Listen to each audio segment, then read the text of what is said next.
Our foster care system is shattered. And this podcast is about how we as a community can come together to bring about change. Change in the system and changing the lives of children in foster care. Hi, my name is Rob Scheer. I'm the founder of a national charity called Comfort Cases. I'm an advocate for children in foster care. I'm a public speaker. I'm an author of A Forever Family. But most important, I'm a dad to 5 of the most amazing kids. Welcome to the Fostering Change podcast. Well, it's hard to believe it's another Tuesday here with Fostering Change. You know, as season 2 is coming to an end, this has been an unbelievable season.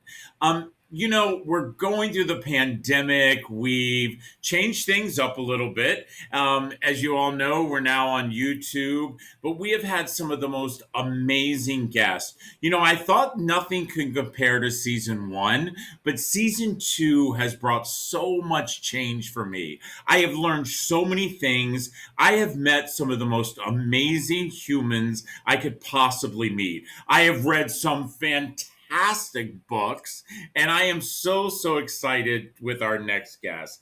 So our next guest, I actually spoke to a while back. A lot of you have seen her on social media.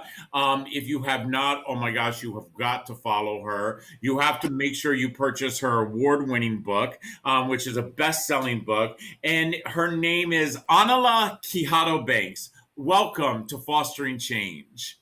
Yes, I'm so glad to be here. It was amazing to connect with you a few months back and just, hear your mission and the why behind why you do things. And you're just an amazing person. So I'm glad that we're able to have this conversation.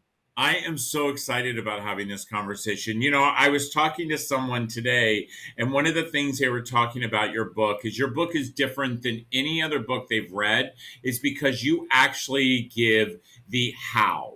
And so many times we read books and we read them and we're like, okay, what do we do?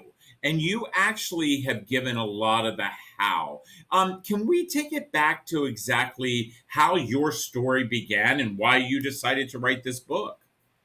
Yeah, absolutely. Well, for me, the biggest piece was that I didn't age out of foster care and coming back into this place where I had to navigate the world as many young people in foster care have to without parents. It was very challenging, very confusing. You're just kind of like grabbing at straws and hoping something sticks and is right and is successful. And so there was a lot of mistakes, a lot of, boundary issues, all the way down from, mental health things that I think could have been prevented, physical health things that I believe could have been prevented, spiritual health things, financial mistakes. And I think that, like, just looking back at my story and seeing, I didn't age out successfully. I was given a 7-day notice to get out of foster care and figure out life on my own. That, wow, okay, I don't want young people to go through this. I don't want other, foster parents to be confused about how to support young people. So that's really where a lot of that information was seeded in, and just, picking apart my own lessons that I learned the hard way and really trying to give a blueprint that really focuses for what is success? How do I define success for myself after trauma? How do I heal? How do I love myself, and see myself as valuable after all this pain, after all these horrible things that have happened. And I can take control of my story. I can take control of who I am. So do you mind if I ask how old you are? Yeah, I'm 25. 25. So, and I ask that because I want our listeners and viewers to know this. You're 25 years old. I am 55. Oh, wow. You and I both basically had the same journey. Where you were given 7 days, I was given 30 minutes, that we were supposed to navigate this on our own without any support whatsoever.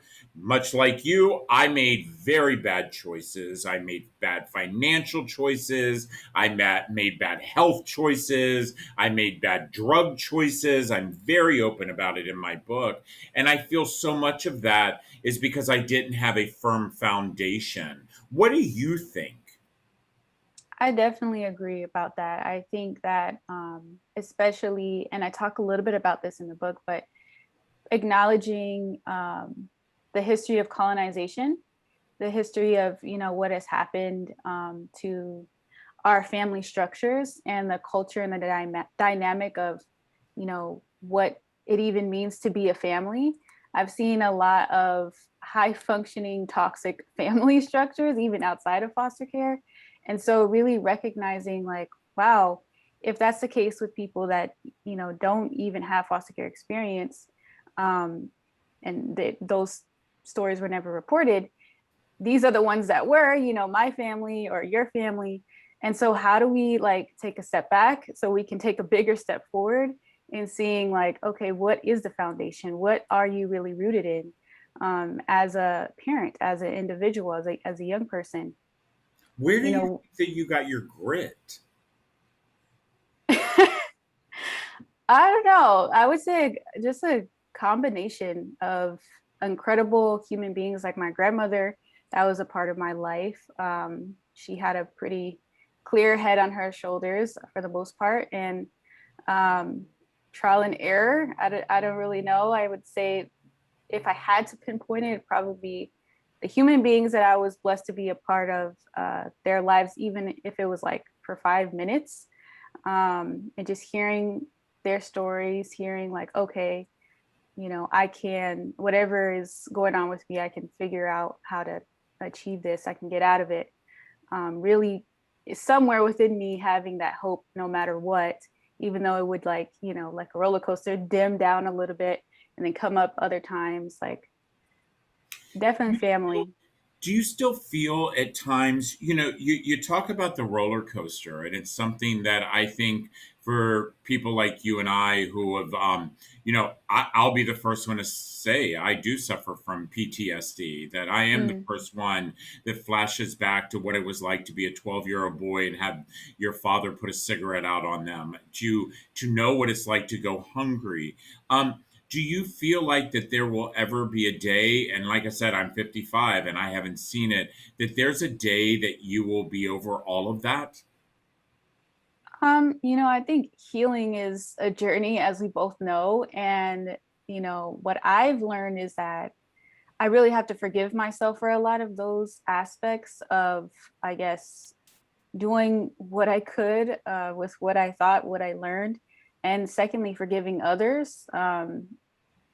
I also suffer with PTSD, and it's not something that you can pinpoint like, oh yeah, I know, right now I'm going to have like this episode or whatever, or flashback, but some days are harder than others. And I think as long as we're committed to this idea of healing and loving ourselves, loving other people, having a bigger purpose, and falling into this idea of victimhood, like, oh my gosh, this is what happened to me, woe is me.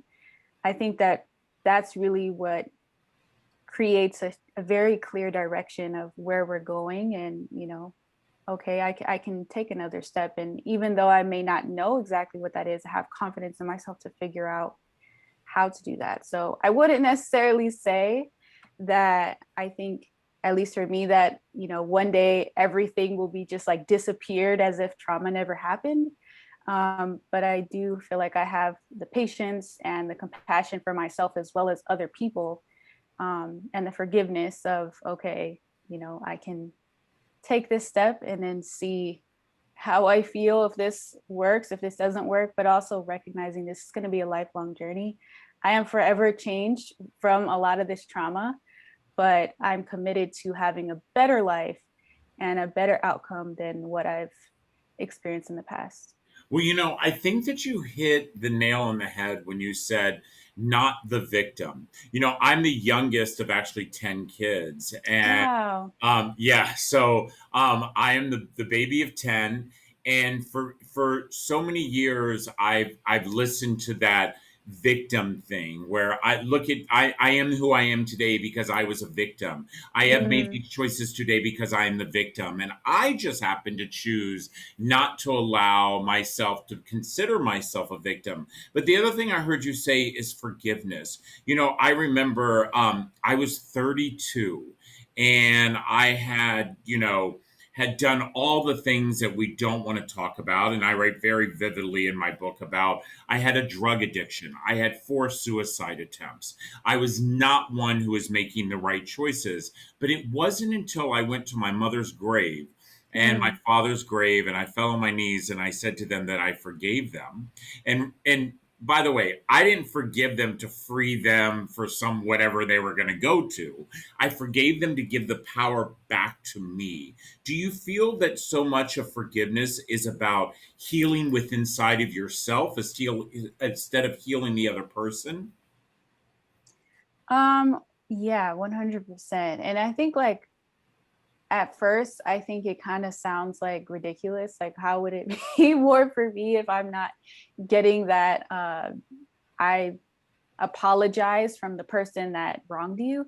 But at the end of the day, as you also just said, you really have to understand and take responsibility for your own life, for your own joy, for your own state of mind, and recognize that, you know what, I don't know what they went through too. Like, I think a huge piece for me with forgiveness was compassion and recognizing that, my parents were human beings, and a lot of those things were perhaps preventable.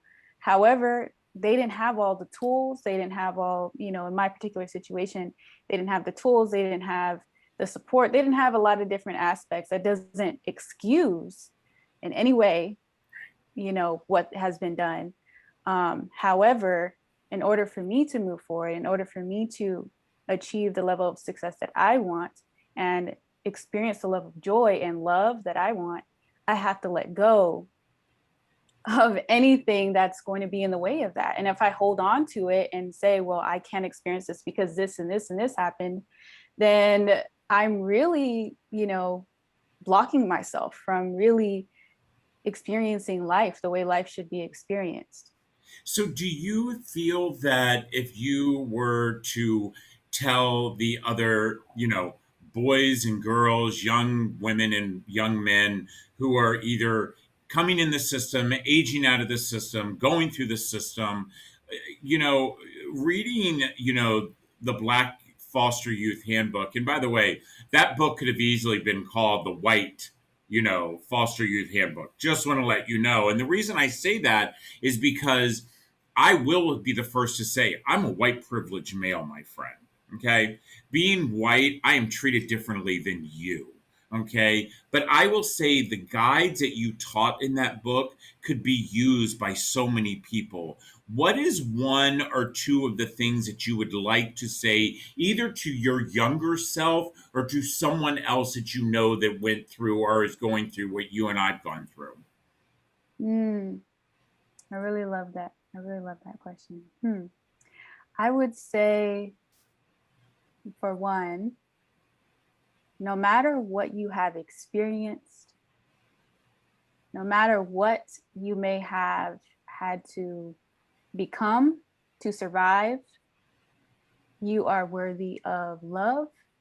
You are worthy of joy. You are worthy of healing. You are worthy of everything and anything that you desire and more.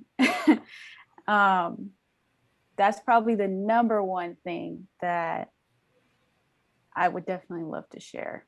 Wow, I love that. You are loved and you deserve.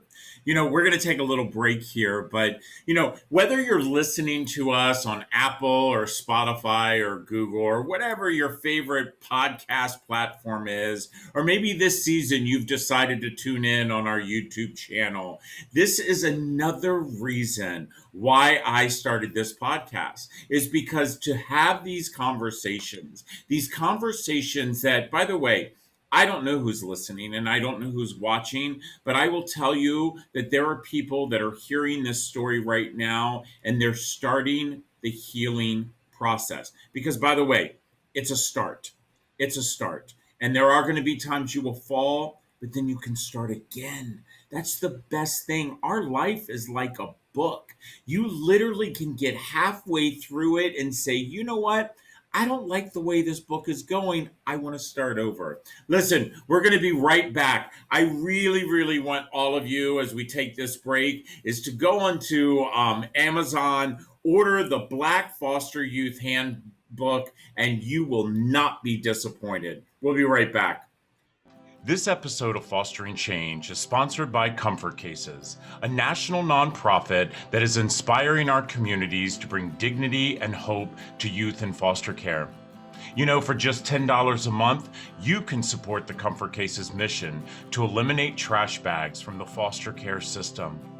For every $10 donated, a Comfort XL duffel bag will be given to a child entering foster care. Please help us be part of the change. Go to comfortcases.org and see how you can help a child entering our foster care system. Well, we are so excited to be back here for our second half of Fostering Change. You know, my friend Ángela, we were just talking about names, and I think it's so important that we talk about your name. And let me tell you the reason why. When my daughter was 4 years old, she arrived in our home from foster care. I will never forget this. And I've shared this in my book, but I've never talked about this on our podcast. And when she walked into the door, the social worker said, "This is Maya." And I looked down at her and I said, "Hi, Maya." And she did a little wave, and she's 4 years old. And, you know, as the social worker had left and days had gone by, I had spoke to Maya. And I had called Maya for breakfast, and I had gotten Maya ready for bed and given her bath. 2 weeks after I had taken my husband and I had stayed home to be with Maya because we wanted to bond with her, she went back to her daycare. On that first day, she came home from daycare, and on the top of a piece of paper, the name Maya was written. I Wow. asked her, why would the teacher give her the wrong paper? She said, "What do you mean, Mr. Rob?" I said, "Your name is Maya. This says Amaya." She said, "My name is Amaya." I said, "Why have you allowed us to call you Maya?" And she says, "Because that's what everybody was calling me in foster care." 4 years old. Wow. So that's why knowing your name, pronouncing your name, I would love to tell us how you received your name. Because, by the way, for those who watch us on YouTube, you'll see that it is actually spelled differently than the way it is pronounced. So let us know how that is. Yeah, so my grandmother actually named me. She says she named me Ángela because when I came out of the womb, I was quiet and they actually thought I was dead because I was sleeping. And she just automatically knew, okay, this is Ángela. And yeah, for a long time, that's what my name was until kindergarten, you know, and in kindergarten, all the other kids were not saying my name as Ángela, they said Angela. And so I just kind of got tired of correcting people. And I was like, all right, well, I'll just go by Angela. And so in 2017, my grandmother actually, you know, we were hanging out and my friend called me and she said my name, Angela.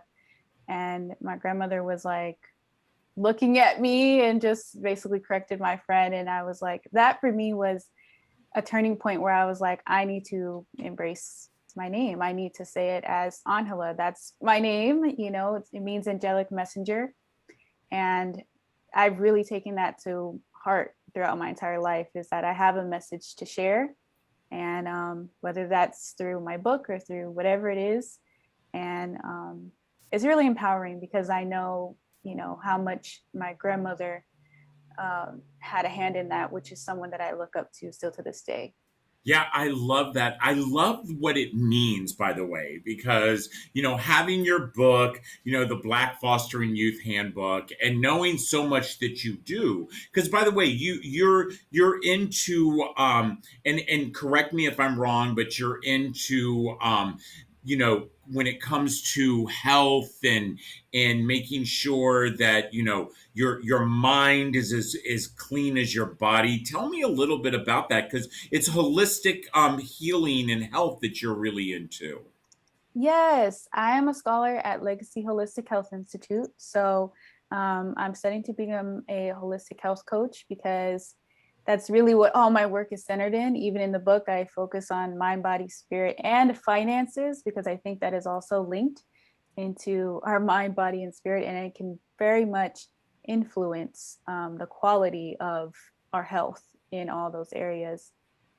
So yes, I do that through purpose coaching for anyone that has a background of, just feeling lost, feeling confused, not knowing where they're going to go, where they came from, those types of things. Because I believe that we have a duty here in this world and this experience to really evolve into our full selves and our best selves, really, and recognizing, what, no matter what I went through, I can alchemize this into purpose, and I can tell my story in a way that empowers others. And I truly believe when you do tell your story, that you're starting to create this ripple of change.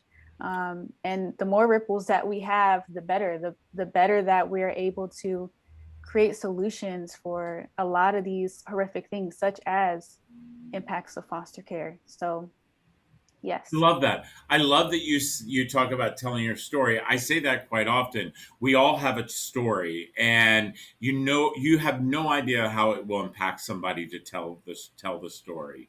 Now, I Absolutely. have to tell you, you are probably one of the youngest CEOs I've ever met. Okay, so the fact that you're a CEO and the founder of Soulful Liberation, and and correct me if I'm wrong, that's a podcast and a book publishing company. Yes, it is. So tell me a little bit. See, I did my homework, by the way. So I was gonna say, okay. so tell me a little bit about that, because I mean, again, this is what I'm thinking. I have to tell you what I'm thinking. I'm thinking that number one, you have struggled, and you have definitely come from a dark place into such a light place, that you have taken so much of what I feel is your pain and put it into purpose and into passion.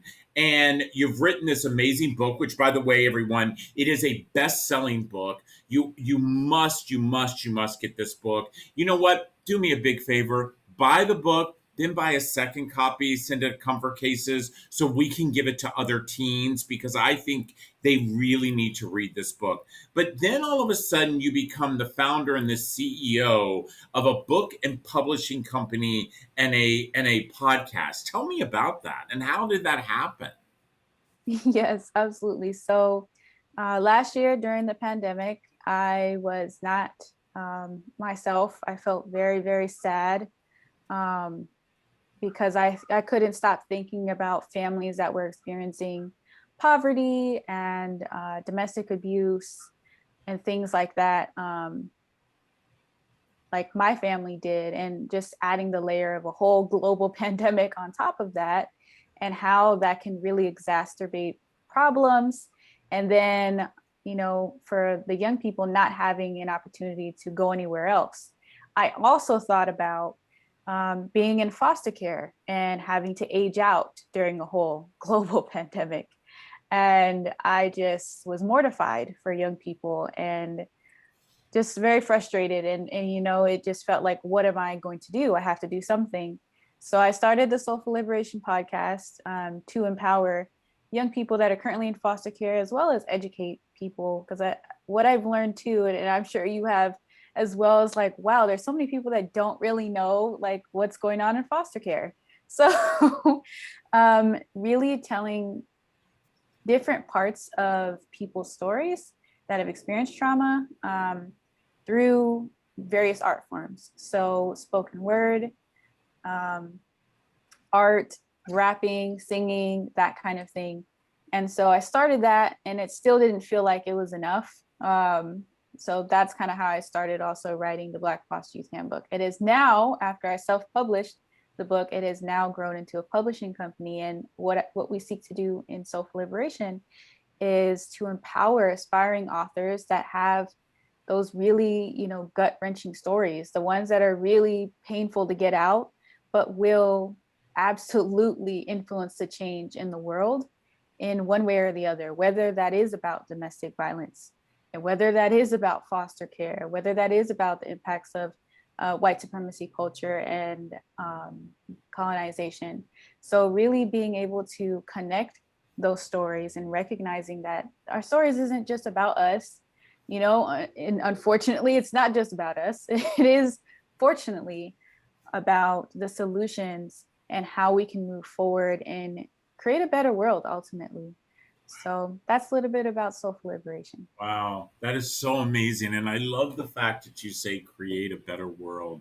You know, you're right. Our stories are just not about us. And I think that we need more publishing companies like yours. And, and don't get me wrong. I mean, I know people want to read about Beyonce and, Celine Dion, but I think that people need to read about true human stories. And Yeah. because I think a lot of times it will empower other youth. I think about, as I was a kid growing up, I never knew anybody else in foster care. Yeah. Foster care was never mentioned unless it was my foster parent describing me to someone else, Mm. And then I look at my children who arrived in my home, and, my 5 beautiful babies back here who, all the time I think about, them growing up and being able to have good role models and understanding that, to have people that look like them compared to me. I love what you said about, dreaming big. You've said that, by the way. I don't know if you know that, is that dream big is something you like.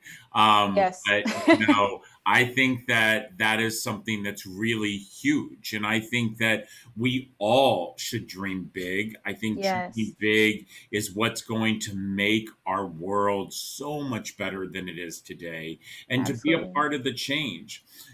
I will have to tell you, this has been the best half hour. I've enjoyed you so much. It went by way too fast. And so you're definitely going to have to come back and be a guest on Hey, you already know. Yes.